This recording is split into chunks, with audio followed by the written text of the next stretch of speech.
수가성 여인에 대해서는 여러분도 많이 들었을 거고요. 더 수없이 설교되어진 말씀입니다. 하나님이 여러 가지를 새롭게 열어주셔가지고 여러분이 보는 시각이 완전히 바뀔 수도 있을 것입니다. 대신에 말씀을 집중하셔야 됩니다. 저는 설교할 스타일이 굉장히 방대하기 때문에 집중해서 잘 들어서 그 줄기를 잘 따라가셔야지 딱 찾지. 그러면 일로 갔는데 어디로 갔지? 이렇게 이제 헤매는 경우가 생겨요. 성경 자체가 그게 간단한 게 아니에요. 우리는 그 간단한 말로 그냥 정리되어 있으니까 그 내용만 알고 그게 전체라 생각하는데 그렇지 않습니다. 이면적인 말씀이 엄청 많이 있어요. 그건 성령이 가르쳐 주는 거예요. 문자로 읽는 것은요, 누구나 다 읽을 수 있어요. 그러니까 성령이 가르쳐 주는 것은 아무나 할 수 있는 게 아니에요.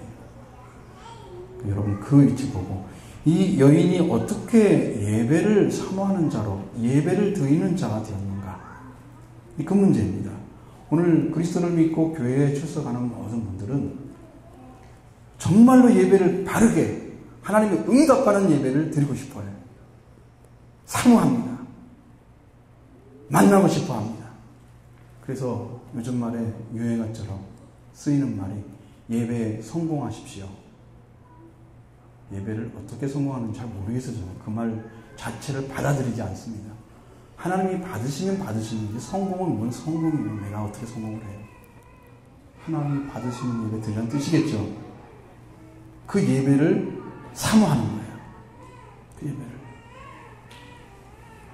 그래서 하나님의 영광이 되고 기쁨이 되기를 다 사모하고 있습니다. 그렇죠?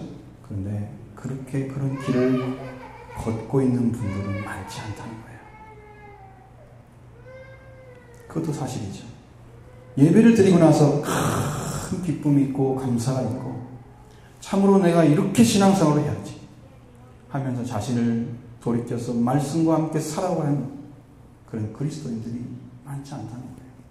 예배만 마치면 딴 얘기하고 예배만 마치면 다른 생각하고 금방 은혜 받고 그런 것처럼 말하다가 가서는 다른 얘기하고 놀고 있고 예배와 아무 상관없는 말씀과 아무 상관없는 그런 예배 감동받았습니다. 그런데 감정으로 느껴가지고 한순간에 살아가는 예배 그것이 은혜 받았습니다와 틀려요. 은혜 받는 것은요 주님을 직접 만나는 거예요. 근데 우리나라 사람들은 너무 싼 은혜를 많이 받아요. 진짜 은혜인지 아닌지를 성경도로 알지 못하는 거예요. 주님은 그렇게 준 적이 없어. 너 느끼라고, 너 감정 좀 좋게 느끼라고 주시는 은혜가 아니에요. 진짜 말씀의 은혜는 예수 그리스도가 오시는 것입니다. 여러분이 10년 가운데 구주로 찾아오시는 것입니다. 그때 예배가 이루어져요. 그건 여러분 그 글이 나와요. 나중에 말씀을 드리려고 합니다. 이런 생활이 왜 이루어지지 않을까? 그것은 예수님을 믿으면서도 예수님 중심에 들어와 있지 않은 모습을 가지기 때문에 예수님이 없는 거예요. 다시 말하면 예수님으로 말미암아 하나님께 예배 드리는 자의 자리를 찾아내지 못했습니다. 아직도. 그래서 예수님을 만나야 온전한 예배를 드리는 성도가 된다는 거예요. 이 말씀을 통해서 여러분 수가성 여인 그 여인이 주님을 만나는 과정을 보시면서 여러분도 진정으로 예배를 사모하고 그리고 예배를 드리는 자 자리를 찾으시길 바랍니다. 안 찾으실 거예요? 이게 아멘 훈련이 안 돼서 이렇게 되는 거예요. 한 말씀도 대답을 못 하시네. 찾으시길 바랍니다. 마지못해서 하는 아멘 별로 안 좋아요. 제대로 한번 해보시죠. 자, 여러분 성경에서 대부분 유대인들이 유대에서 갈릴리로 가려고 하면 유대인들은 유다와 갈릴리 사이 왕복할 때에 사마리아를 통과하기 싫어했습니다. 사마리아를 통과하는 것을 피해서 일부러 요단강 지역에 있는 동안으로 돌아갔습니다. 동쪽 연안으로 돌아가요. 우회해서 그렇게 살고 있어요. 왜 그런 일이 벌어졌을까요?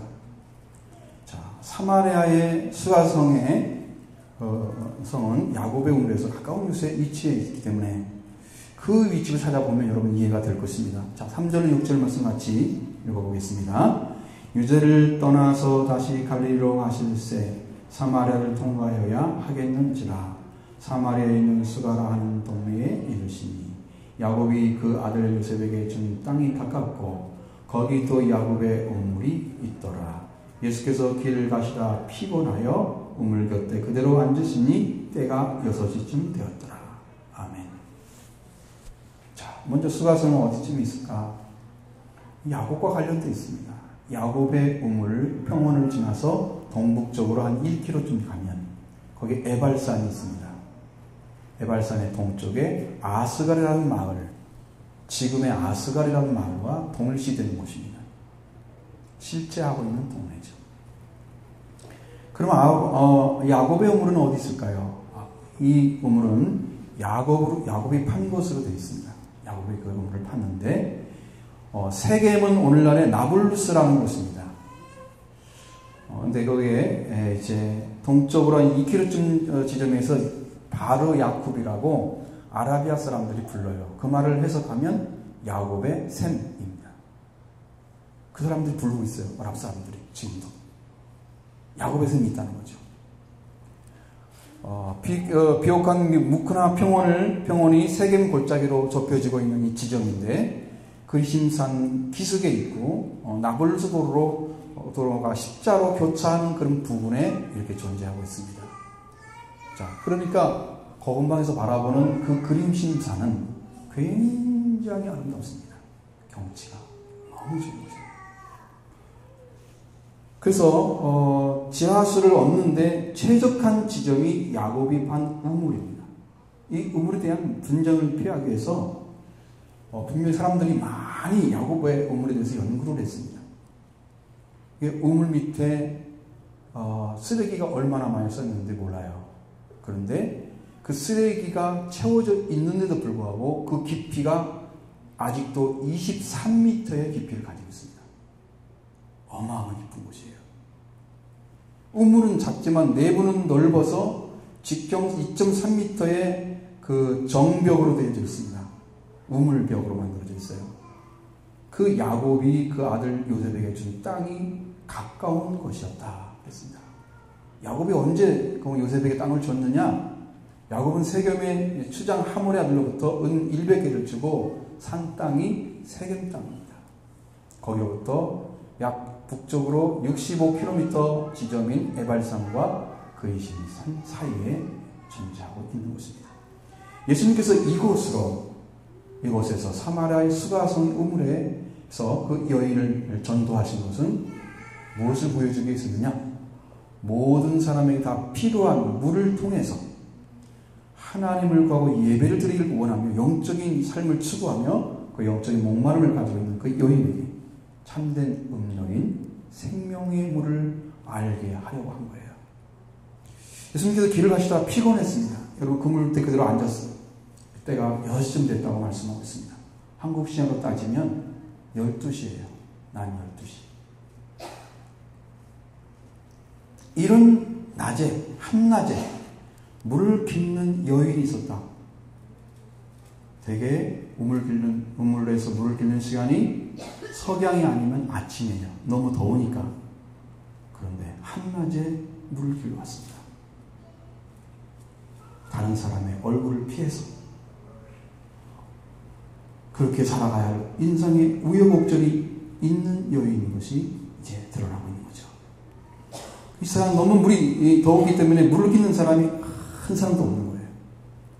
다른 사람을 안 봐야 하니까 안 보이기 위해서 물을 길러온 거예요. 그 시간에 예수님 그 여인에게 물을 달라고 합니다. 7절로 8절 보겠습니다. 사마리아 여자 한 사람이 물을 길러 왔으니 예수께서 물을 좀 달라 하시니 이는 제 아들이 먹을 걸 사러 동네에 들어갔음이더라. 자, 이런 시간에 사마리아 한 사람의 여자 한 사람이 물을 길러 우물을 왔습니다. 예수님은 그 여자에게 물을 달라고 합니다. 여러분, 우물에서 물을 달라고 하는 것은 목마른 사람이면 당연한 거 아닌가요? 뭐 이상한 건 아니잖아요. 이상한 건 아니잖아요. 너무 자연스러운 거예요.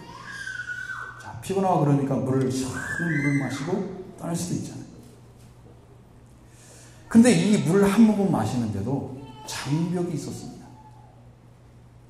물을 주는데 장벽이 있는 거예요. 옛날에는요, 기름값이 물값보다 더 싸다고 그랬잖아요. 지금 기름값 비싸죠. 그런데 옛날에는 물을 그냥 줬습니다. 지금은 물을 팔잖아요. 물도 그냥 얻어먹지 못해요. 지금 사 먹어요. 이런 시대에 살고 있는 우리는. 근데 물 한 모금 얻어먹는데도 장벽이 존재했다. 그 두 사람 사이에. 이건 뿌리 깊은 이스라엘 민족의 혈통의 문제였습니다. 유대인의 구원율법의 미시나를 보면 뭐라고 되어 있냐면, 사마리아 여인들은 매우 부정한 사람이다. 그렇게 취급하고 있습니다. 종교적인 부정이지 실제적으로 여자들이 나쁜 삶을 사는지는 몰라요. 근데 신학사상의 역사적인 사실로 접근했던 신학자가 에레미야스라는 사람이 있는데, 이 사람은 예루살렘 성전이 파괴되기 수십 년 전부터 사마리아 여인은 부정할 뿐 아니라 다른 사람까지도 부정하게 만드는 자다 하는 연구를 해서 알아냈습니다. 그 사람들의 삶을. 그 사람들이 사마리아 여자 그러면 만나기 싫어해요. 안 만났으면 좋겠어. 그런 여자예요. 그런데 이 여자는 한낮에 물을 길러 왔습니다. 더 부정한 여자. 부정한 중에 또 부정한 여자. 이 여자입니다. 그런 모습을 가지고 있습니다. 분명한 사실이 한 가지가 있죠. 거기는 사마리아인들은 남자보다 여자를 더 부정으로 취급했다는 거예요. 여기서 수가성 여인은 사마리아 여자죠. 또 남편이 5이나 있었고 지금 남편도 또 있었습니다. 그러니까 부정한 여자 중에 가장 부정한 여자로 나와 있는 거예요. 물을 달라고 하신 것은 예수님의 요청, 예수님 자신과 하나님이 가지신 참 생명의 물을 주려고 물을 달라고 하신 거예요. 예수님이 여인과 이야기를 하고 있는 이 시간은 제자들이 먹을 걸 사러 간 시간이었습니다. 만약에 그곳에 제자들이 있었다면 어떤 일이 벌어졌겠습니까? 이 여인이 말 한마디 제대로 꺼냈겠습니까? 물 길고 얼른 갔겠죠. 제자들이 있으면 안 되는 시간이에요. 기가 막힌 거죠. 그 시간. 방해받는 요소가 없어야 예수를 만날 수 있는 거예요. 그 요소들이 존재하면 방해가 되는 거예요. 제자들이 나빠서 그런 게 아니고 그 여인과 직접적인 이야기를 못하니까. 그 제자들이 먹을 걸 사가는 그 시간에 예수님이 그 여인을 만나고 있는 거예요. 개인적인 만남. 그래서 그리스도와 개인적인 만남은 아무도 방해를 받지 말아야 돼요. 그 시간에 주님을 만나는 것입니다. 그 여인은 민족적인 감정이 섞인 대답을 합니다. 9절 한번 보시죠. 사마리아 여자가 이르되 당신은 유대인으로서 어찌하여 사마리아 여자인 나에게 물을 달라 하나이까 하니 이는 유대인이 사마리아인과 상종하지 아니함이라. 자, 이 여인이 반문을 하잖아요. 당신은 유대인으로서 어찌하여 사마리아 여자인 나에게 물을 달라고 하십니까? 이건 분명히 뭔가 섞여져 있죠. 섞여 있습니다. 이 여인이 그 요한은 그 이유를 유대인이 사마리아인과 상종하지 아니함일러라 이렇게 기록해 놨습니다. 사마리아인이 유대인과 상종하지 않는 것이 아니라 유대인이 사마리아와 상종하지 않는다. 그렇게 기록해 놨습니다.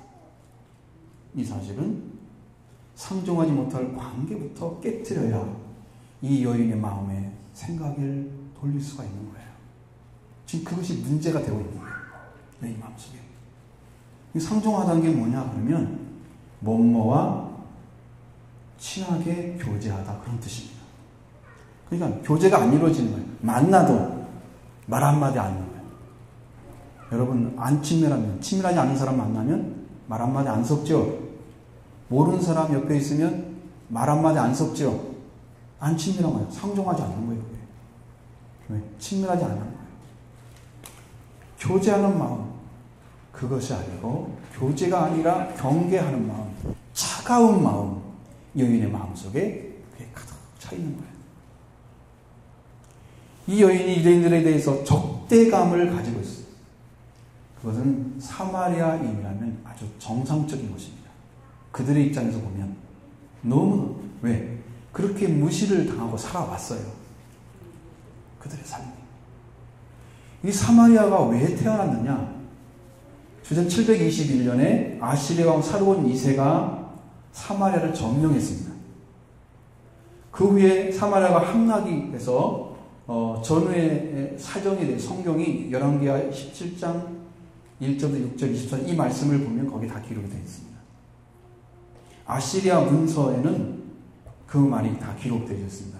사마리아를 정복한 후에 아시리아 왕 사르곤 2세는 27,290명의 이스라엘 사람들을 유영을 시킵니다. 딴 곳에 보내가지고 형벌로 다른 곳에 이주해서 살게 만드는 거예요. 그들을 고산하복을 해서 메대에 이르는 제국 내에 있는 여러 지방에 나눠서 정주를 시켜줬습니다.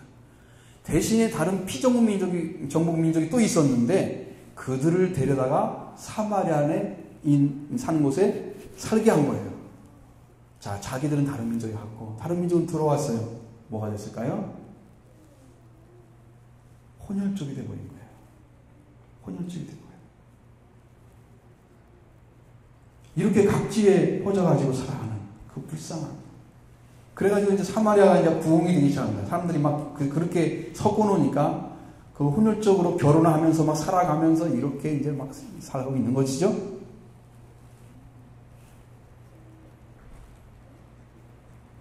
이런 상태가 되면서 또 이민족을 거기에 이주시켜서 잔존 이스라엘과 혼혈 생겨난 그 호칭을 뭐라고 부르냐? 사마리아인이라, 사마리아티안스라고 합니다. 그래서 이스라엘 순수 혈통을 잃어버리고 말았습니다. 그러나 그 사람들은 마음속에는 이스라엘 사람이라는 생각이 있어요. 그래서 혼합 종교를 믿고 있는 중에서도 그들은 야훼 예배, 여호와 예배에서 아주 중요한 그 믿음을 지켜가는 삶을 살고 있는 사람들이 있었습니다. 굉장히 드물죠. 혼합 종교예요. 그들이 믿는 것은. 그래서 그런 특질을 가지고 있었는데 사마리아는 오므리 왕족, 북왕국 이스라엘의 시대에서 이교적인 영향이 강하게 들어왔습니다. 그리고 그 아들 아방 시대에는 왕후 이세벨의 영향에서 농경신이 들어와요. 풍요신, 바알 들어왔습니다. 강요했어요. 그래서 남유다 왕국과 종교적 이질성이 아주 크게 더해져 버린 거예요. 그래서 주전 721년 아시리아에서 북왕국 이스라엘이 멸망되었고 주전 4세기 말에는 마케도니아의 알렉산드로스 대왕이 마케도니아의 인을 북왕국에 또 이스라엘에 이주를 시켰습니다. 살게 했어요. 그래서 포로 교환의 신앙 후에 신앙의 순수성을 주장하고 수월한 예루살렘 중심의 유대인들과 세차게 대립이 시작됩니다. 합쳐질 수가 없죠. 유대인은 이교화된 사마리아인을 철저하게 멸시합니다. 이스라엘 그 사마리아인들이 예루살렘 성전에 오는 것도 싫어해요. 얼마나 갈라진지 아시겠죠? 보기도 싫어해요, 이제. 만나는 것도 싫어. 그러니까 자기를 싫어하는 사람을 좋아하는 사람이 있습니까? 없잖아요. 나도 싫어. 사마리아인들도 싫어합니다. 철저하게 멸시를 당했습니다. 그래서 사마리아인은 대항적으로 그리심산에 성전을 세웠습니다. 이게 우리 하나님 믿는 야훼 하나님 믿는 신전이다. 예루살렘 성전에 하나님이 주신 적이 없잖아요. 세워놨습니다. 그리고 사마리아 사람들이 성경을 만들었어요. 그게 창출레민 신 5경입니다. 우리 모세경이라고 그러는데 모세 오서를 사마리아인들이 번역을 해가지고 유일한 성경으로 5권밖에 없어요. 나머지는 없어요, 성경이. 그 나머지 엄청나게 많은데도 한 번도 사용하지 않습니다. 이렇게 되어 있는 거예요. 1616년에 이탈리아 여행가 발레가 사마리아인에서 사본을 사서 유럽에 보냈습니다. 18세기까지 다시 여러 사본을 더 가져다가 더해서 그 가치에 대해서 토론을 하기 시작했습니다. 1815년에 히브리어 학자인 게제나우스라는 사람이 이것을 자세히 연구해서 발표를 했는데 이 성경은 히브리어 마소라 성경보다 가치가 낮다. 그리고 성경을 고쳤다. 이렇게 해서 성경의 가치가 아주 하락됐습니다. 사용하지도 않는 거예요. 실제로 신명기 14장 4절의 말씀 에발산을 갖다가 그들은 영산을 그리심산으로 바꿔놨습니다. 성경도 고쳐버리는 거예요. 자기들에 맞게. 이러한 성경을 의식적으로 했습니다. 그래서 이 사람들은 예배할 곳을 그리심산으로 알고 있는 거예요. 그것을 믿고 사마리아 누수가성에 있는 예수님을 만났습니다. 여인이 유대인들에도 어떤 감정을 하고 말하겠어요? 상정하고 싶을까요? 나 만나기 싫어. 저 사람 나 무시할 거 아니야 벌써. 나도 만나기 싫어. 상종하기 싫어. 이런 관계가 만들어지는 거예요. 그 유대와 갈릴리 사이를 왕복을 해야 되는 사마리아 중간에 있어요. 그건 통과를 안 하고 피해서 요단강 동편에 있는 페레아 지방으로 우회를 해서 그렇게 갑니다. 예수님은 유대인들 상대도 하지 않는 친밀한 교제도 없는 사마리아인의 불통의 관계를 깨뜨리시고 찾아가셔서 전도하시는 사실. 예수님 유대인과 그 원래 야곱의 혈족, 한 혈족, 혼혈된 그 사마리아인과 더불어서 모든 민족을 사랑하시는 참 메시아를 보여주는 거예요. 그분만이 참 사랑을 가지고 계십니다. 이것을 성경은 보여주는 거예요. 예수님은 반목적인 눈을 가지고 있는 유대인을 대하고 있는 그 사마리아 여인은 실은 누구에게 물을 달라고 하는지에 대해서 대해서 말씀해주고 있습니다. 10절 보시죠. 예수께서 대답하여 이르시되 네가 만일 하나님의 선물과 또 내게 물을 좀 달라 하는 이가 누구인지 알았더라면 네가 그에게 구하였을 것이요 그가 생수를 내게 주었으리라. 자, 하나님의 선물과 또 내게 물을 좀 달라 하는 이가 누구인지 알았더라면 네가 그에게 구하였을 것이고 그는 그 생수를 너에게 주었을 것이다. 예수님이 이 말씀으로 진정으로 사람의 생명을 살리고 영적인 목말을 해결해 주는 분이 누구인가? 바로 그 여인에게 알도록 하고 계시는 거예요. 그 여인은 무엇을 구해야 됩니까? 하나님의 선물. 지금 나에게 물을 달라 하는 이를 구해야 됩니다. 근데 그걸 구할 수 있을까요? 못 구합니다. 그분이 누군가를 모르니까 못 구하죠. 여러분, 그리스도가 누구인지를 모르면요, 그리스도 앞에 가지도 못해요. 제가 이렇게 표현합니다. 자, 어느 동네로 오십시오 라고 얘기했습니다. 근데 그 동네에 살고 있어요, 그 사람이. 그런데 그 사람이 그 동네 전체 살고 있는 건 아니잖아요. 한 집을 찾아야 하잖아요. 그죠? 그래야 그 집에 들어가서 사람을 만날 수 있죠. 근데 많은 그리스도인들은 동네만 찾고 있습니다. 그 집을 못 찾는 거예요. 그분이 메시아다. 그분이 그리스도다. 못 찾고 있는 거예요. 그러니까 예수는 못 만나죠. 진짜가 뭔지를 몰라요. 진짜를 모르는 거예요. 동네는 알아요. 여기쯤 가면 되겠지. 그래서 예배도 드리러 오고, 그래서 찬송도 하고, 성경도 열심히 보기도 하고, 헌금도 열심히 해. 동네만 찾아왔어요. 그분이 누군가를 몰라. 그분을 만나야 되는데, 우리의 신앙이 바로 거기 있는 거예요. 이 여인이 예수님을 알았더라면 구했을 텐데, 안 구하는 거예요. 못 구해요. 그분이 누군지 몰라요. 나를 구할 분인지, 메시아인지, 선지자쯤 되나? 아무도 몰라요. 그래서 알려주고 계시네요. 그러나 그녀는 예수님께서 이것을 구하지 않고 있다는 걸 보여줍니다. 그녀가 이 사실을 알았다면 구하였을 것이고, 구하였다면 주셨을 것입니다. 하나님의 선물을 보내신 분은 예수 그리스도. 지금 그 여인 앞에 말하고 있는 그분이 바로 생명의 물이셨습니다. 예수님이 가지고 오셨어요. 그 물을 달라고 해야 되는데, 물 앞에 있으면서 찬물은 모르고 육신의 물만 찾고 있는 그 여인의 모습을 보여줍니다. 우리들이에요. 세상에 육신의 물은 열심히 구하지만 진짜 주시는 생명의 물을 구하지 못하고 있는 그리스도의 모습입니다. 이 여인의 모습입니다. 하나님의 선물로 보내신 분 옆에 계신데 몰랐다는 것이죠. 그가 누군지 알았다면 그에게 구했을 것이고 그는 생수를 주셨을 것입니다. 예수님은 생수를 가지고 오신 분입니다. 이 물에 대한 이야기를 들은 여인이 물을 주면 받고 싶은데 물을 빚는 그릇도 없는 분에 대해서 이렇게 묻고 있습니다. 11절 12절 보겠습니다. 여자가 이르되 주여 물을 그릇도 없고 이 물은 깊은데 어디서 당신이 그 생수를 얻겠사옵나이까.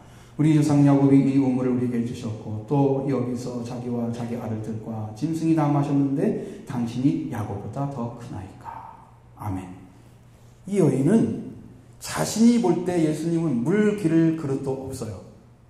그 우물은 깊은데 우물에서 물을 길 수가 없다고 생각한 여인은 주여 물 기를 그릇도 없고 이 물은 깊은데 당신이 어떻게 나의 생수를 주겠습니까? 지금 뭐가 눈이 띈 거예요? 육신의 물인지 눈이 띈 거예요. 진짜 물을 이렇게 하는 거예요. 사람들이 먹고 마시는 그냥 일반 물. 자, 사실이지 이 우물은 아까 말씀드린 것처럼 23m라고 했잖아요. 깊기도 하고 그거 어떻게 퍼요? 그릇이 없는데. 우리 조상 야곱이 이 우물에 대해서 우물을 우리에게 주셨고 또 여기서 자기와 자기 아들들과 짐승들이 다 마셨다고 했어요. 당신 야곱보다 더 큽니까? 예수님께 질문을 합니다. 여인이 말하고 있는 우리 조상 야곱에 대해서 말합니다. 여러분 이상하죠? 조상은 맞기는 맞아요. 야곱이 우리 조상. 근데 이미 혈통적으로는 끊어져 버려 있는 순수 혈통이 아닌 혼혈 쪽에 있는 사람이 혈통을 주장하는 거예요. 이건 뭘 얘기하냐면 이 여인은 야곱 편에 서 있다는 거예요. 끊어진 사람이 아니었습니다. 야곱의 신앙을 이어가고 있는 사람이었습니다. 그 믿음이에요. 그 야곱보다 큰 자냐고 물어보고 세겜에서 예루살렘으로 약 68km 지점에 지금은 데렐 발라다 지역입니다. 역사적으로 볼 때 에브라임과 므낫세 반지파가 살았던 그곳이 바로 여기입니다. 주전 8세기에 아시에라에게 망해서 메데파사의 부족이 와서 여기 살았습니다. 대부분 사람들은 에브라임과 므낫세 반지파가 살고 있는 지역이에요. 거기가. 그리고 혼합주의적인 신앙으로 여호와 신앙을 할 수가 없는 그 시대에 우리 조상 야곱이라고 믿고 있었습니다. 그녀는 여호와 하나님을 믿는 신앙을 가지고 있었던 사람입니다. 혈통은 아닐지 모르지만 신앙은 참 신앙이었단 말이죠. 정말로 믿고 싶은 사람이었단 말이죠. 정말로 예배를 드리고 싶은 사람이었습니다. 어떻게 해야 예배를 드릴 수 있는지 알고 싶은 거예요. 근데 문제가 많습니다. 그냥 가서 예배를 드리면 드려지는 게 아니에요.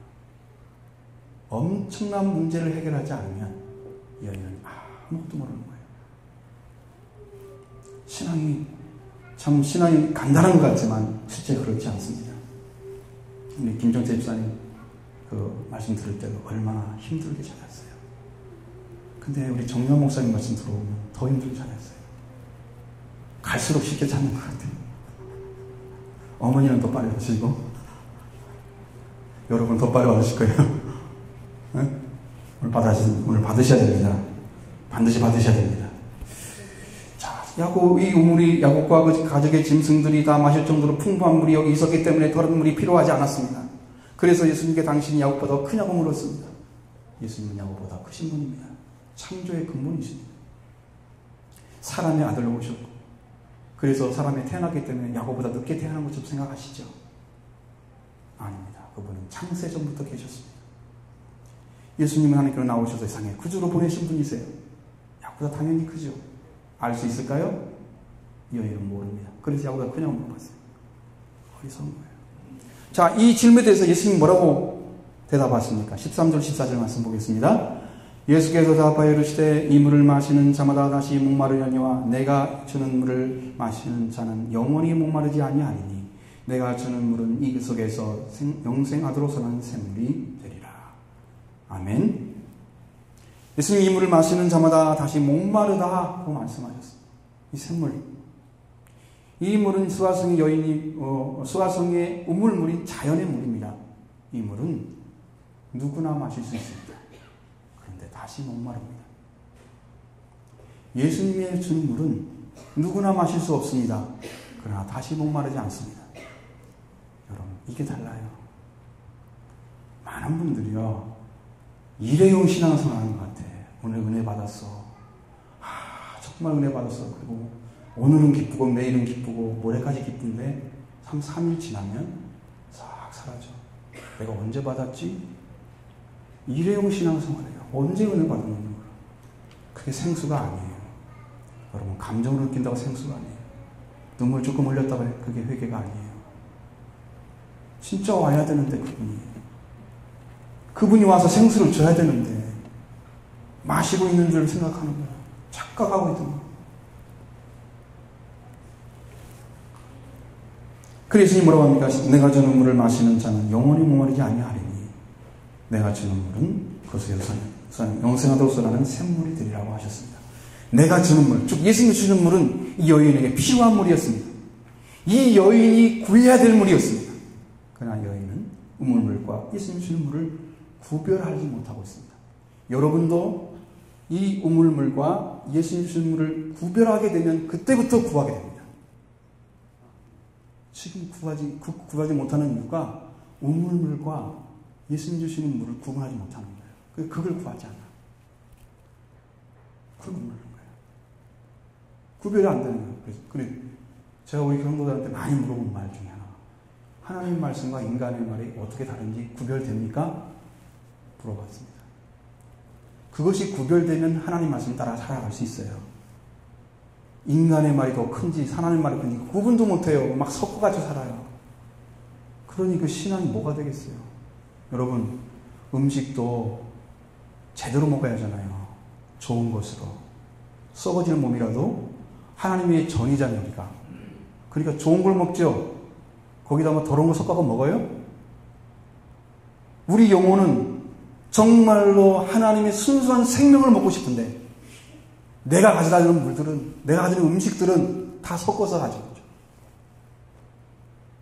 인간의 말도 갖다 놓고 하나님의 말도 갖다 놓고 이것도 다 맞는 말이야. 이것도 다 이렇게 해야 돼. 그러니까 영혼이 다 힘들어가지고 막 병들어 있잖아요. 병든 중에 하나는 그것뿐이 아니에요. 여러분이 물을 아무리 갖다 줘도 자기가 안 받아 먹으면 어떻게 돼요? 못 먹는 거잖아요. 말씀이 없어서 공활이 아닌 거예요. 말씀을 듣지 못한 공활이에요. 그래서 영혼이 너무나 고통스러운 거예요. 받아 먹지 못하는 거예요. 주님의 심령을 몰라. 아픔을 몰라. 이거 안 먹으면 죽는데 그걸 모르는 거예요. 너무 아파요. 이것이 구별되길 바랍니다. 우물물과 주님이 주시는 물이 뭐가 다른지 구별하시길 바랍니다. 그래야 진짜를 구합니다. 그때부터 기도가 시작되는 거예요. 그때부터 주님, 나도 찾겠습니다. 나도 그걸 좀 찾게 해주세요. 나도 만나길 원합니다. 나도 그 물이 필요합니다, 주님. 그냥 달라고 주는 게 아니에요. 이 문제 해결하지 않으면 주는 거 아니세요. 여기 또 역사가 하나님께서 주시는 그 방법이 있습니다. 그걸 잘 보시면 놀라운 은혜가 있습니다. 여러분의 영적으로 목마르십니까? 나머지는 목이 안 마른 거죠. 그럼 세상의 물질에 목마르십니까? 한 번도 없네요. 다행이에요. 예수님이 주시는 영생하는 수삼 샘물을 여러분 찾고 있습니까? 그래, 이따가 없어지는 물에 목말라 하면 그걸 찾습니다. 영원히 우리를 목마르지 않는 생명의 샘물, 영원히 있는 생명, 영원한 곳에서 여러분 목마른 자가 되기를 바랍니다. 그것이 예수님이 추구자 하는 것입니다. 그러니까 예수님 만나러 가게 되는 거죠. 여러분, 요한복음 7장 37절로 39절에 보면 명절 끝날고 큰 날에 예수께서 이르시되 누구든지 목마르면 내게로 와서 마시라. 나를 믿는 자는 성령의 이름과 같이 그 배에서 생수강이 흘러나리라. 이는 그를 믿는 자의 받을 성령을 가리켜 말씀하시느니라. 성령을 받게 되면 목마름이 해결되는 것입니다. 성령을 받아야 됩니다. 이 물을 누가 주시느냐? 예수님이 주시는 거예요. 이 물을. 성령 받으려면 예수님을 만나야 돼요. 예수님이 가지고 오셨어요. 우리 요한, 세례 요한도 많이 말씀했습니다. 내게 오시는 분 앞에 능력이 크신데 나는 그의 발에 신발도 묶을 수가 없다. 그러면서 그는 불과 성령을 세례 주시기로 말씀하셨어요. 예수님이 생명 세를 준다니까, 성령으로. 예수님이. 근데 예수님을 모르면, 그분이 누군지 모르면, 진짜를 모르면 구할 수가 없는 거예요. 동네만 찾아가가지고 어느 집이야 몰라요. 그러고 있어요. 예수님은 물을 가지고 오셨습니다. 목마른 신 여러분 와서 마시길 바랍니다. 예수 그리스도께서 이 생명의 물을 구하는 자에게 주실 줄로 믿습니다. 여러분 예수 그리스도 주시는 생명의 샘물을 마셔야 합니다. 여러분 그게 필요합니다. 그것을 아는 사람부터 이제 구하는 거예요. 내가 이대로 살면 내가 그대로 죽는구나, 끝나겠구나, 내가 이대로 살면 심판을 받겠구나, 이 사실을 알아요. 영원토록서라는 샘물을 주시는 예수님께 오셔서 다시는 목마르지 않으시기를 바랍니다. 이 여자는 바로 그 말씀을 듣고 구합니다. 뭐라고 구할까요? 15절 같이 보겠습니다. 여자가 이르되 주여 그런 물을 내게 주사 목마르지도 않고 또 여기 물 길러 오지도 않게 하옵소서. 이건 무슨 말이에요? 그런데 이 여인은 구해야 할 물이 어떤 물인지 잘 모르고 있습니다. 예수님이 주는 물을 마시면 목마르지도 않고 여기 물 길러 오지도 않게 되는가요? 그게 해결돼요? 자, 음무물도 해결되고 영적인 물도 해결되고 예수님 주는 물 마시면 그렇게 돼요? 그런 물이 어디가 있어요, 세상에? 근데 여기서 예수님이 놀라운 진리를 가르쳐 줍니다. 이 여인이 구하는 것은 첫 번째는 영적인 물이고 두 번째는 육신의 물입니다. 물 길러 오지 않게 해달라니까, 다시는 목마르지 않으니까 물을 안 마셔도 된다는 생각을 하는 거예요. 육신의 물과 예수님 주시는 물이 구별됐습니까? 안 됐습니까? 아직 안 됐습니다. 그러니까 모르죠. 이것을 구하고 있는 여인은 자연의 물과 영혼이 목마른 샘물을 전혀 구별하지 못하고 있습니다. 우리는 이것에 혼돈되면 안 되는 거예요. 우리 영혼에 필요한 물은 생명의 물이고 육신에 필요한 물은 우물물입니다. 맞죠? 다른 것이 아니에요. 이 여인은 분명하게 예수님 주시는 물을 구했어야 했습니다. 영적으로 목마르지 않고 물을 길러 오지 않게 해달라고. 그런 구하는 것은, 그런 물은 없어요, 세상에. 그래, 한 번 물을 마시고 영원히 목마르지 않는, 이 땅에 살 동안에 물을 한 번만 딱 마시고 예수님 물 마시고 그 다음에 물 안 마셔도 되겠네, 그리고 이제 사는 사람 있어요? 참 나도 그래, 그런 물 마시면 좋겠어요. 다른 물 필요 없잖아요. 얼마나 좋아요. 무엇이 이 여인이 구해야 될까요? 왜 여기서 물을 길러 오지 않게 해달라고 구했을까요? 물을 길러 오지 않게 해달라는 이 여인의 간절한 마음은 과거의 자기의 부끄러운 생활 때문이었습니다. 이 여인을 이 물을 길러 오지 않게 해달라고 구하고 있는 그 사실을 예수님은 아신 거예요. 왜? 부끄러우니까. 좀 안 나타서는 좋겠어, 사람들에게. 지금 한낮에 와서 물을 길어도 그것도 싫어. 좀 안 나타서는 좋겠어, 내가. 다른 사람에게 보이기 싫어. 부끄러워서 내 과거를 알까봐. 그러니까 숨기려고. 그래서 그렇다. 그 사실을 알고 있으면 뭐라고 합니까? 그래서 예수님은 이 여인에게 남편을 불러오라고 말씀하십니다. 16절로 19절을 같이 보겠습니다. 이르시되 가서 네 남편을 불러오라. 여자가 대답하여 이르되 나는 남편이 없나이다. 예수께서 이르시되 네가 남편이 없다 하는 말이 옳도다. 너에게 남편 5이 있었고 지금 인자는 네 남편이 아니니 네 말이 참되도다. 여자가 이르되 주여 내가 보니 선지자로소이다. 아멘. 이 여인이 영원한 물을 찾는 것을 옳은데 그것은 옳은 것입니다. 수가성에서 우물물을 길러 오지 않겠다 하는 그것은 그렇게 달라고 하는 것은 과거의 생활에 자신의 부끄러움 때문에 과거의 생활에 매여 있는, 그걸 해결하지 않으면 온전히 그리스도와 온전한 관계 안에 들을 수가 없어. 하나님께 예배드리는 자리를 찾을 수가 없어. 이것이 걸림돌이 되고 있었습니다. 예수님은 네 남편을 불러오라고 하셨어요. 육신의 물을 구하지 않고 생명의 물을 구하려면 여인에게는 남편의 문제를 해결해야 해요. 그 마음에서 자유를 얻고 영원한 생명수를 받을 수가 있기 때문입니다. 육신의 물을 구하는데 생명의 물은 성령을 구하지 않는 무엇에 엇갈려서 이렇게 주님께 갈 수 없는지를 아셔야 됩니다. 왜 못 가는지, 거기를 왜 못 건너가는지 아셔야 돼요. 그래서 이 사실을 깨끗하게 정리하고 나오셔서 여러분 예수님을 만난 영생하도서는 샘물을 마시게 되기를 바랍니다. 이 문제를 해결하지 못한 성도님들은 다 회개하셔야 됩니다. 이렇게 예수님과 올바른 관계 속에 하기 위해서 예수님은 가서 네 남편을 불러오라고 하셨습니다. 남편이 있는 여자는 다른 남자에 가게 되면 그는 죄를 짓는 것이고 성경은 음녀라고 말씀하고 있습니다. 죄인이 되는데 은혜를 받겠습니까? 죄인은 죄인으로 끝나는 거예요. 못 가요. 여러분이 지금 예수님을 믿는다고 열심히 찾아오지만 이 남편의 문제를 해결하지 않고 예수님을 찾아와. 남편이 없어야 된다고 그러잖아요. 찾아와가지고 주님 나 남편 없어요. 다 해결한 것처럼 그렇게 이야기하고 있어요.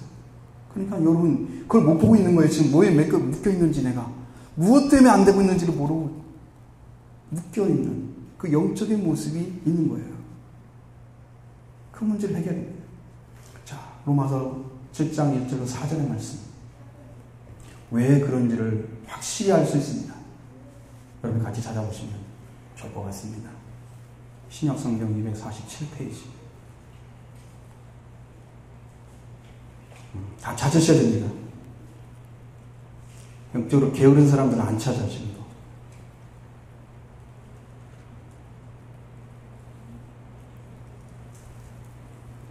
자, 같이 보겠습니다. 로마서 7장 1절로 4절 말씀 같이 읽어보겠습니다. 형제들아 내가 법하는 자들에게 말하나니 너희는 이 그 법이 사람이 살 동안만 그를 주관한 줄 알지 못하느냐. 남편이 있는 여인이 그 남편 생전에는 법으로 그에게 매인바 되나 만일 그 남편이 죽으면 남편의 법에서 벗어나느니라. 그러므로 만일 그 남편 생전에 다른 여자에게 가면 음녀라. 그러나 만일 남편이 죽으면 그 법에서 자유롭게 되나니 다른 남자에게 갈지라도 음녀가 되지 아니하느니라. 그러므로 내 형제들아 너희가 그리스도의 몸으로 말미암아 율법에 대하여 죽임을 당하였으니 이는 다 다른 이곳 죽은 자 가운데서 살아나신 이에게 가서 우리가 하나님을 위하여 열매를 맺게 하려 함이라. 아멘. 너무나 귀한 말씀입니다. 바울은 남편이 있는 여인은 남편의 법에 묶여있다 이렇게 얘기해 줍니다. 남편의 법에서 벗어나는 사람은 남편이 죽은 사람이에요. 자, 여기 보시죠. 남편이 있는 사람이 있어요. 이 여인은 남편이 살아있는 동안은 남편의 법에 의해서 매어져 있습니다. 그러나 그 남편이 죽으면 법에서 벗어납니다. 그러면 그 남편이 살아있을 동안에 그 여자가 남편에 가면 강함한 여자가 되지만 죄를 짓는 것이 되지만 그 법에 자유하게 되면 다른 남자에 갈지라도 가늠한 여인이 되지 않습니다. 근데 여러분한테 남자들도 있는데 자꾸 남편 하니까 내가 남편인데 누구 보고 어떻게 하라고 그렇게 생각하는 분 있을 수 있잖아요. 이해를 잘못하시면.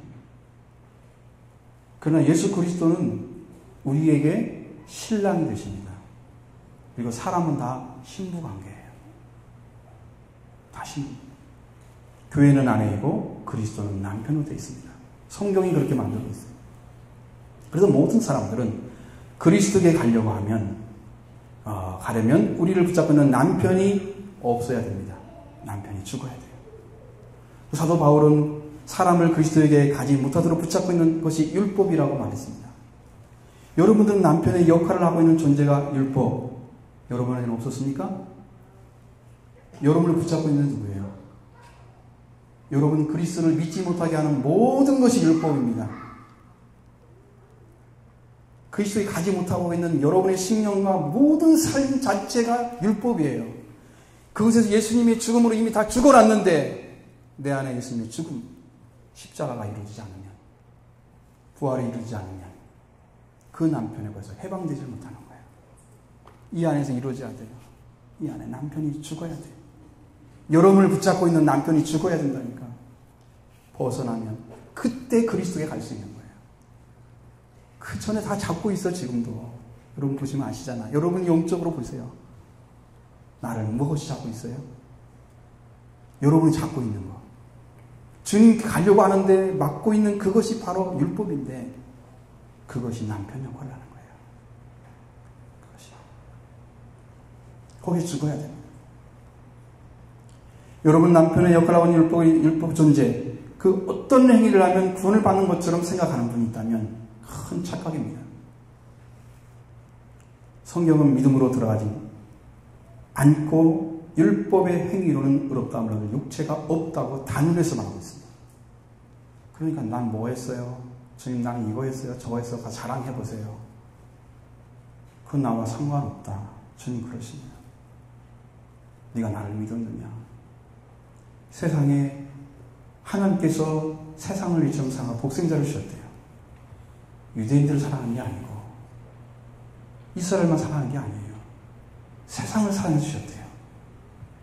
그러면 그를 믿는 자는 다 영생을 주되 약속해놨어요? 누구에 대한 이야기입니까?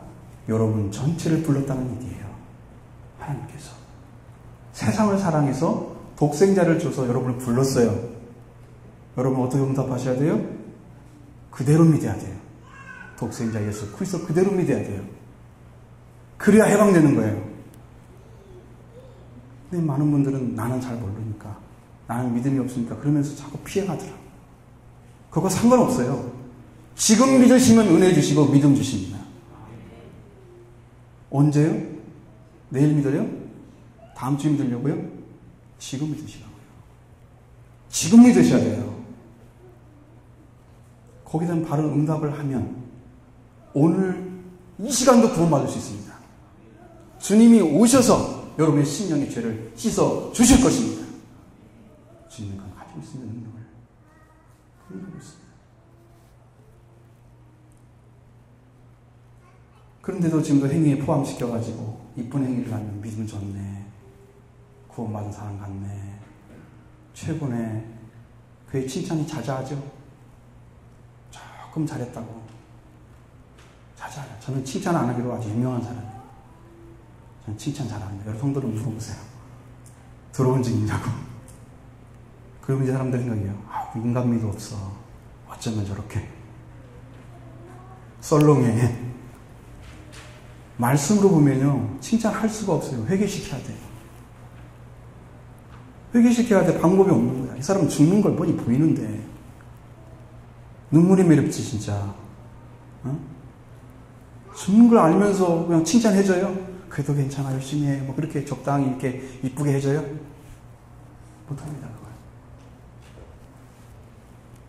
그래서 안 돼요.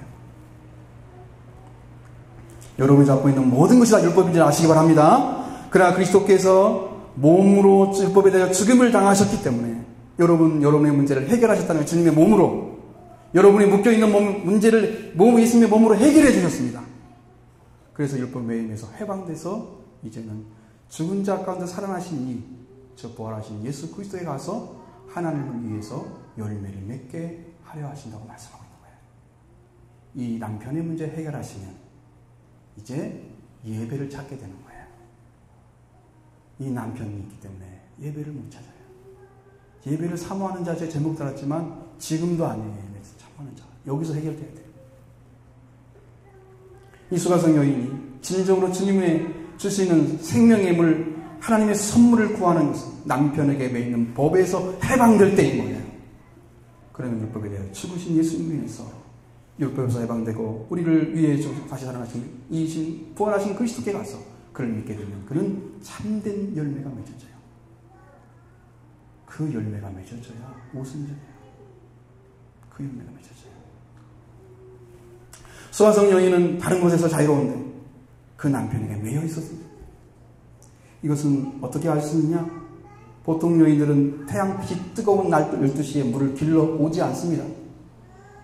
보통 이른 아침이나 석양에 물을 길러 와요. 그 여인은 난 12시에 물을 길러 왔습니다. 사람들을 피해서. 부끄러움이 있었다는 거죠. 과거가 있었기 때문이죠. 그 과거는 이 여인의 남편이 5이 있었습니다. 지금 또 한 남자와 살고 있습니다. 그래서 그 남편과 과거에 살았던 그 삶으로 인해서 부끄러움과 수치를 가지고 있었습니다. 이 여인은 남편에게 매여 있었기 때문에 자신의 과거를 아는 사람들을 피해서 난 12시에 물을 길러 왔습니다. 이것은 이 여자가 생수를 주시는 그리스도에게 갈 수 없게 잡고 있었던 것입니다. 이것이. 이 법에서 해방을 받았다면 그리스도를 만날 수 있기 때문에 예수님이 가서 남편을 불러오라. 왜? 남편 문제 해결하면 되는 거예요. 근데 그 여인은 정말 의외의 대답이 왔습니다. 나는 남편이 없습니다. 과거의 사실은 자기가 가지고 있었어요. 과거에 묶였던 삶은 맞아요. 그런데 마음 중심에서는 해방이 됐는데 삶은 그렇게 살고 있는 거예요. 과거에 묶여가지고.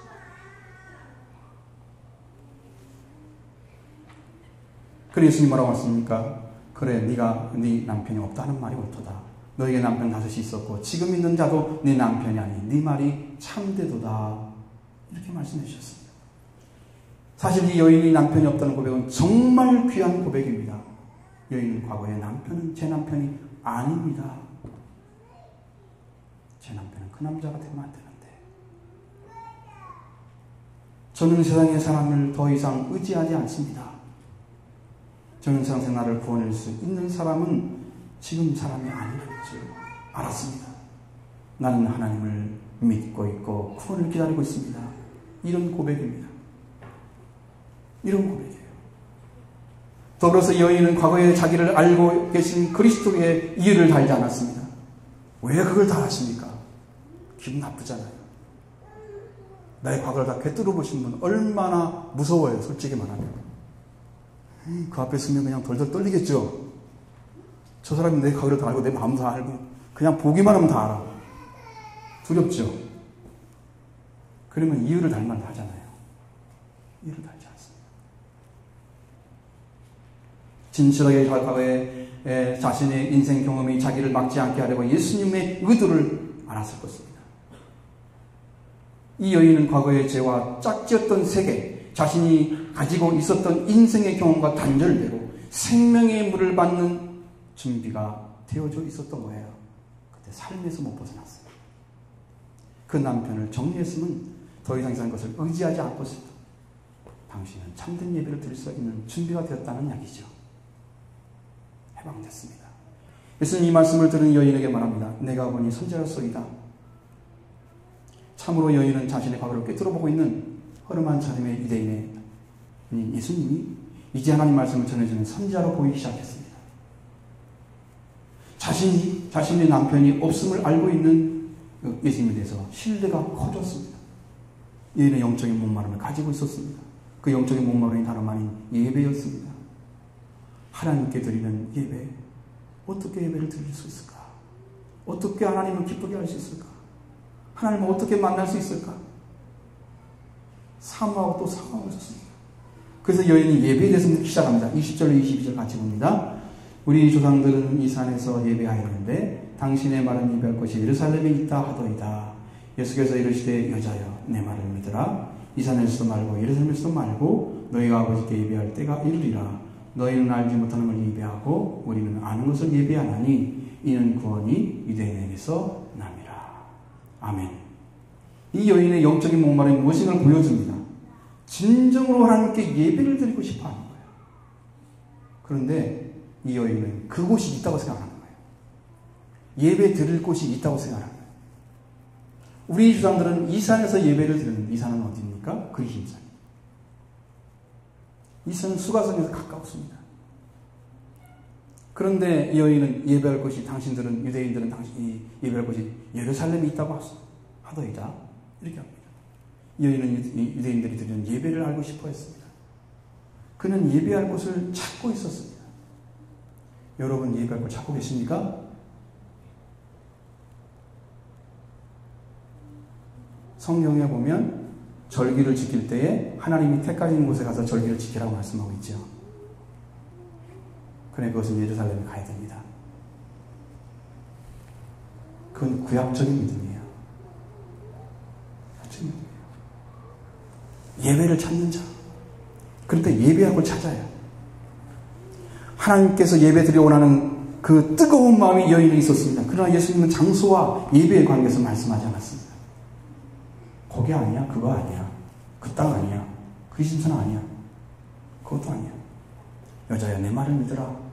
이 사람도 말고 예루살렘도 말고 지역이 아니에요. 예배드리는 것은 지역이 아니란 말이죠. 너희에게 예배할 때가 이르리라. 여러분도 이르게 되기를 바랍니다. 예배할 때가 이르기를 바랍니다. 여러분이 예배할 때가 찾아져야 돼요. 큰 믿음이 들어오셔서 주님의 심령 가운데 찾아오셔서 여러분이 예배하는 자로 바꿔주시길 원합니다. 그런 변화를 있기를 바랍니다. 이 사람은 그리스도도 아니고 사마리아 용선에 나가는 그런 사람이에요. 이런 예배를 드리지 바랍니다. 예루살렘도 말고 진정으로 예배될 때가 이루리라. 예수님은 예배 드리는 자는 구원을 받아야 한다고 말씀하고 있습니다. 내가 드리는 내가 드리려는 그런 예배는 장소를 찾는 거예요. 그러나 영적인 예배는 하나님이 찾으시는 것입니다. 그 예배를 드려야 됩니다. 우리는 장소성 예배를 좋아해요. 예배 참석하면 좋죠. 은혜 받아서 기뻐. 너무 좋아. 그러잖아요. 예배 드린 걸로 만족해. 장소성이에요. 하나님이 찾는 것은 장소성이 아니에요. 하나님이 원하는 예배를 드리는 자를 찾고 계세요.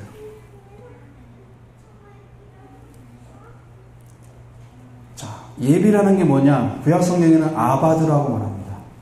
그 말은 일한다, 섬긴다 그런 뜻입니다. 이런 뜻입니다. 신약 성경에는 메트레이아라고 되어 있습니다. 노예로 일하는 것입니다. 그것이 나중에 말이 바뀌어가지고 하나님을 섬긴다는 말로 사용했습니다. 오늘 본문에는 프로스퀴네라고 나와 있습니다. 이게 무슨 말이냐면 무엇을 향하여 라는 말과 프로스 입맞추다 합성어입니다. 이게 무엇을 향하여 입맞추는 것이 예배예요. 원어적인 예배란 말이죠. 예배를 좀 든다는 뜻이 아니고 그 의미가 말의 의미가 그래요. 그래서 이 말을 합치면 땅에 엎드리다, 부복하다 똑같은 말이잖아요. 무릎을 꿇고 경배하다. 여러분, 하나님이 얼마나 높으시면 무릎을 꿇고 경배해야 됩니다. 그 높으신 하나님을 여러분도 무릎 꿇고 경배하기를 바랍니다. 그 하나님이 여러분이 믿고자 하는 그 하나님이 있습니다.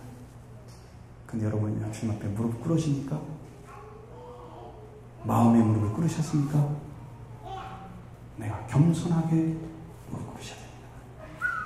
겸손해야 됩니다. 그래서 하나님 예배라는 게 뭐냐? 하나님을 향한 경외심과 겸손을 나타내는 내적인 태도가 예배에 들어가 있어요. 하나님을 향한 경외심이 있어야 돼요. 그분이 얼마나 높으신 분인가 내가 두려워하지 않으면 안 될 그 높으신 분인 것이 알아져야 그 다음에 변화가 와요. 그분을 진정으로 예배시키고 그리고 겸손한 심령이 있어야 돼요. 근데 여기에는 몇 가지 요소가 빠져 있습니다. 자녀를 찾고 영적인 진리를 영과 진리로 예배를 드리는 것이죠. 이 여인에게는 너희는 알지 못하는 것을 예배하고 우리는 아는 것을 예배하나니 이는 구원이 유대인에서는 아니라고 말씀하고 있습니다. 사마리아인들은 그리심산에서 예배를 드렸다고 했어요. 유대인들은 예루살렘에서 여호와 하나님께 예배를 드렸습니다. 그러니까 예수님은 예루살렘에서 예배를 드리는 것을 말씀하려고 하시는 것이 아닙니다. 이것은 예배를 드리는 자와 구원과 관련돼서 가르쳐 주려고 하는 거예요. 자, 다시 말하면 예수님 이렇게 말씀하시죠. 여자여, 이 산에서도 말고 그리심산이죠. 예루살렘에서 말고 예루살렘 성전이 있는 곳이에요. 거기가 아니란 말이죠. 그것이 아니고 너희가 아버지께 예배할 때가 이루리라. 아버지께 예배할 때가 오는 거예요. 그건 뭐냐? 구원은 하나님께서 그리스도를 요새 땅에 보내셔서 그를 믿는 자는 아버지의 아들딸로 태어나게 하시고 이렇게 하나님의 아들딸로 돌아온 자들은 때가 올 것이다. 어느 때가 예배드리는 자가 때가 올 것이다. 구원받은 자가 예배를 드린다는 얘기였어요. 그래서 유대인들은 아는 걸 예배해요. 왜? 구원이 유대인에 나왔어요. 예수님 누구한테 태어났어요? 유대에 태어났죠. 그게 그들은 아는 예배 드릴 수 있어요. 많은 분들은 우리가 믿고 우리가 찾는 분이 그분임을 몰라요. 지금 그분인데 그래서 그분을 중심으로 해서 구원이 오면 그때 영과 진리의 예배가 시작되는 거예요. 그 구원이 오지 않은 사람들은 영도 진리도 몰라요. 그러니까 예배를 드리는 것이 형식이 되는 거예요. 참석하는 자체가 중요해요, 자기한테는. 성경에 말하는 예배를 못 드려. 다시 말하면 아버지 하나님을 아버지라 부르는 자들이 드리는 것이 예배입니다.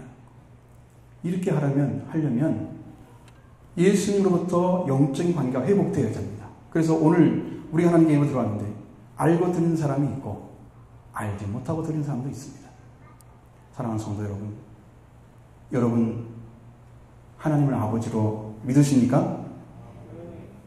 여러분 하나님의 자녀인 걸 믿습니까? 자, 이것을 분명하게 믿고 고백하는 자는 지금 예배를 드리고 있는 거예요. 그죠? 우리 수가성 여인처럼 예배를 사모하는 자가 되어질 줄로 믿습니다. 그러면 참되게 예배하는 것이 드리는 것이 무엇일까? 23절 24절 말씀 봅니다. 아버지께 참되게 예배하는 자들은 영과 진리로 예배할 때가 오나니 곧 이때라. 아버지께서는 자기에게 이렇게 예배하는 자들을 찾으시느니라. 하나님은 영이시니 예배하는 자가 영과 진리로 예배할지니라. 자, 예배를 드리는 자는 무엇을 가지고 있을 때 완전한 예배를 드리고 하나님께서 찾으시는가? 찾는 예배가 되나? 그걸 알려주는 거예요. 아버지께 참되게 예배 드리는 자는 영과 진리로 예배를 드릴 때가 온다고 그랬어요. 그리고 또 이때라 그러셨어요. 어느 때요? 메시아가 여러분의 구주가 돼서 구원받은 때입니다. 여러분의 구주가 되셔서 여러분의 주인이 되셔서 여러분을 다스리시고 하나님의 영을 보내주시고 하나님의 실제가 임재한 사람입니다. 이 사람이 예배드리는 사람이에요. 하나님은 그렇게 예배하는 자를 찾으십니다. 영은 푸뉴마입니다. 이건 하나님의 성령을 가리키는 거예요. 진리는 알레테아입니다. 여기는 진짜라는 뜻인데 하나님의 실체를 말하는 거예요. 그러니까 여러분 아무리 100번 1000번 말할 수는 없습니다. 하나님의 실체가 온 사람이 있고 없는 사람이 있어요. 성령이 오셔서 하나님의 실체가 이미 딱 임재한 사람들은 예배를 드리는 거예요.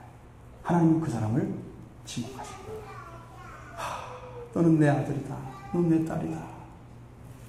네가 나를 경외하는구나. 하나님 자신 실제를 가지고 예배를 드려야 됩니다. 하나님의 영이신 성령과 하나님의 실체가 함께하는 예배, 영과 진리로 예배하는 자, 이 사람은 하나님이 찾으시는 예배를 드리고 있습니다. 오늘 이러한 진리는 온전한 예배를 드리는 여러분이 되기를 바랍니다. 진정한 예배는 바로 여기 있는 거예요. 그 예수 그리스도를 믿지 않고 무슨 예배가 돼요?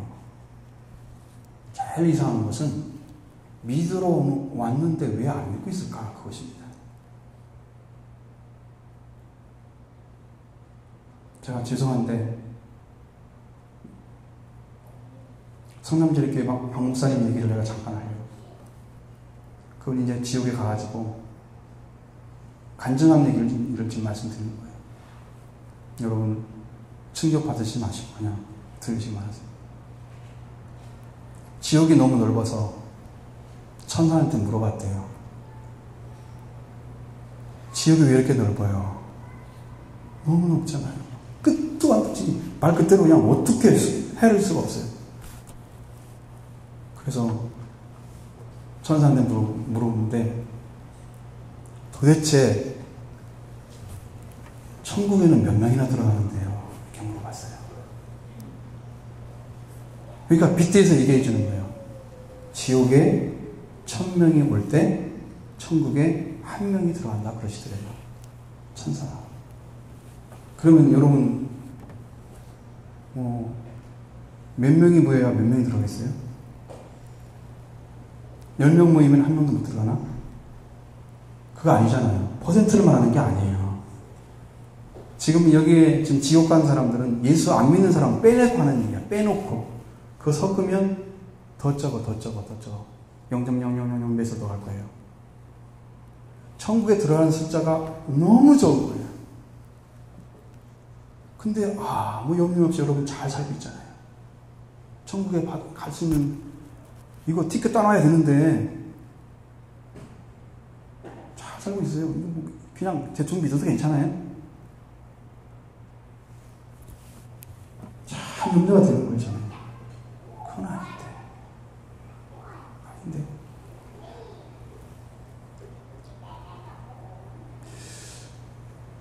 그래서 뭐 해야 되냐? 예수님을 주와 왕으로 영접하는 길밖에 없는 거예요. 예수님이 여러분이 오셔서 해줄 일이 있어요. 영접하게 되면. 그래서 주님이 다 책임져 주세요. 영접하면 주님이 책임져 주세요. 내가 주님을 의지하는 것이 내가 할 일이야. 하나님의 일은 바로 그거잖아요. 보내신 자를 믿는 게 하나님입니다. 내가 그것이 할 일이야. 최선을 다해서 붙잡고 흔들리지 않게 믿음하지 딱 쓰는 거예요. 하나님이 하는 거예요. 교회의 일은 예수를 믿게 하는데 집중되어져야 합니다. 다른 데 사용되는 시간들은 아까운 거예요. 허비하는 것이. 그래서 교제하고 사랑을 나누고 돕고 또 말씀과 함께 이렇게 은혜를 받고 찬양하고 그런 아름다운 삶, 교회를 봉사하고 교회를 닦고 술을 닦고 해야 하잖아요. 우리가 예배에 졌으니까. 그러면서 고귀한 곳으로 만들어 가야죠. 성도들이 그렇게 아름답게 일을 하셔야 됩니다. 우리 성도들도 뭐 그런데 청소하시는 분, 혹시 예배당 청소하시는 분?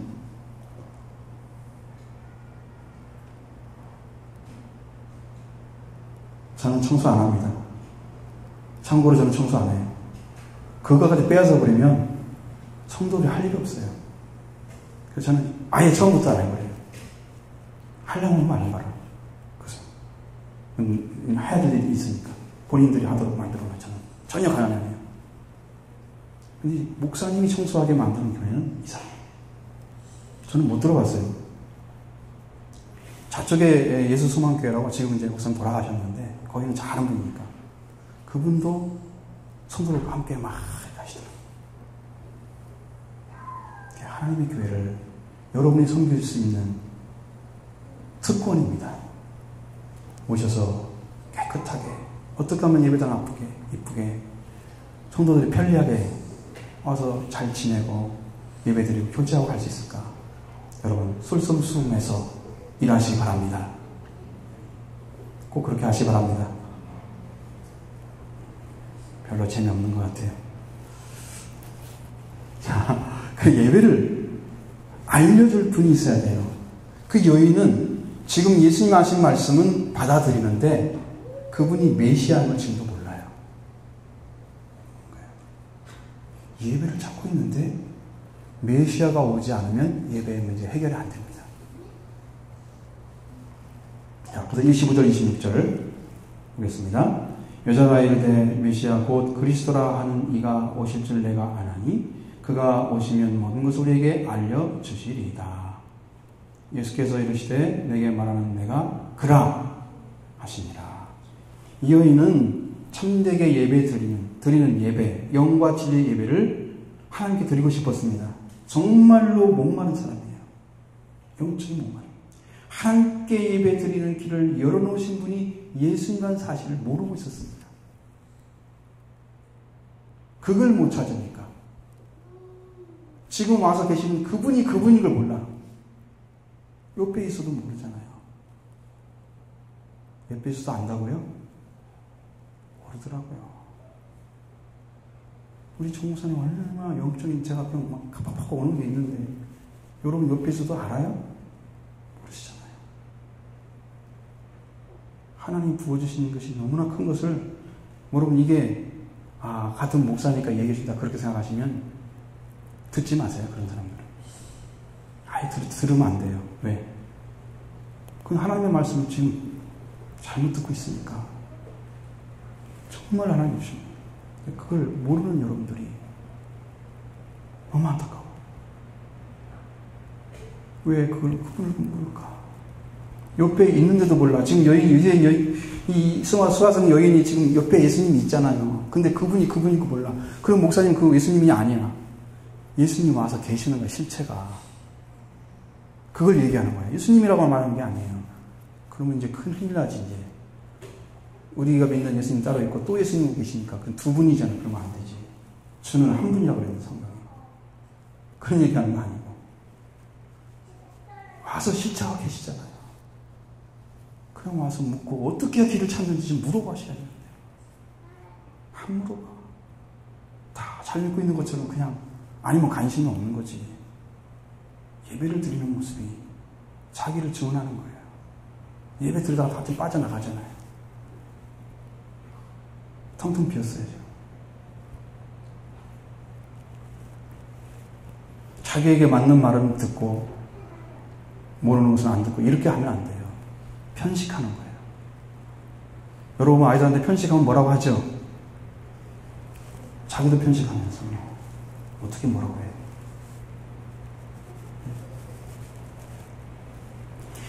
자, 그래서 예배를 드리는 걸 그러신 분이 누구다? 예수 그리스도 있습니다. 아버지 하나님께 찾으시는 예배를 드리려면 그리스도가 오셔서 참된 예배, 아는 예배, 영과 진리의 예배를 드리게 한다는 사실을 알고 그분을 만나야 됩니다. 그래서 이 여인은 그리스도, 세상에 함께서 보내시는 자, 약속하신 그분 메시아, 그가 오시면은 우리에게 그걸 알려줄 것이라고 굳건하게 믿고 있었습니다. 모르는 예배 드리면 안 되잖아요. 예수님은 내가 그러고 단단히 말씀하셨어요. 이 여인은 그 자리에서 그리스도를 만났습니다. 이 여인의 심령은 생명수, 마시고 싶은 그 생명수가 확 돌았어요. 예수님 들으셨어요. 바로 영적인 호흡이 시작됐어요. 하나님께는 예배의 목마름, 영적인 목마름이 사라졌습니다. 이제 자유가 왔습니다. 이제는 육신에 매여있던 동이를 우물가에 던져두고 자기 살던 동네에 들어갑니다. 사람들에게. 목사님 왜 이걸 읽는 그랬더니 제가 이것을 준비를 했었거든요. 그랬더니 읽으셨어요. 아니, 감사해요. 어떻게 이상하더라 내가 생각했는데 아닌 게 아니라 하나님이 말씀 예배를 하셨어요. 자, 동네 사람들 가서 뭐를 얘기합니까? 보세요. 내 과거를 다 알고 계신 분이 계십니다. 그분이 그리스도가 아닙니까? 하고 외쳤습니다. 여러분 부끄러워서 나타나기 싫은 그 여자가 이제는 자기를 아는 사람을 보라고 그리스도라고 외치고 있습니다. 문제가 해결되면요. 자기의 과거는 아무것도 아닙니다. 부끄러운 게 아니에요. 그것이 길이 돼서 만난 거예요. 그것 때문에 만난 거예요. 그거 없었으면 고민도 안 하고 편안하게 남편의 중도로다 좀 벌고 편하게 살았으면 고민하겠어요? 근데 그 고난의 삶이 그 여인을 예배를 찾는 자로 만들었어요. 여러분 고난이 오시면 감사하기 바랍니다. 왜? 예배를 드리는 자로 찾기 위해서 지금 하시는 하나님의 역사예요. 진정한 만남을 주시기 위해서 하나님이 진행하고 계시는 거예요. 역사를. 그것을 잘 모르고 안 되죠. 동네 사람들한테 가서 그 얘기를 하요. 메시아 난 기쁨이 충만해서 전도하기 시작합니다. 여인은 그리스도를 만나서 물을 길러 오지 않게 해달라고 구했던 그 여인. 그는 어디로 사라져버렸어요. 오히려 자신이 그리스도를 만나고 나서 자신의 물동이를 버려두고 그리스도를 전하고 이런 변화가 찾아왔습니다. 물을 길러오지 않게 되기를 바라는 자신의 생활을 숨기는 자, 과거의 삶에 매여있던 그 여인이 그리스도를 만나고 나니까 자기의 삶, 과거의 삶을 다 밝혀낸 자, 그분이 바로 메시아라고 전하고 있습니다. 여러분의 이런 삶이 반전이 있기를 바랍니다. 부끄러운 삶 안 살았으면 괜찮겠죠. 그것이 아니고 아까 말씀드렸지만 율법에 매여가지고 주를 아직 보지 못하는 여러분들, 그 삶에 해방돼서 이런 기쁨이 왔다고, 이런 은혜가 왔다고, 이걸 증거하는 여러분 되길 바랍니다. 이 심령을 찾아야 됩니다. 그게 믿음이세요. 그게 믿는 자예요. 예수님은 지금도 그걸 찾고 있습니다. 그 사람 되기를. 이 여인처럼 목마르면 영적인 목마름을 찾고 찾아서 영적을 해결하고 참된 예배를 알게 되고 그를 만족했어.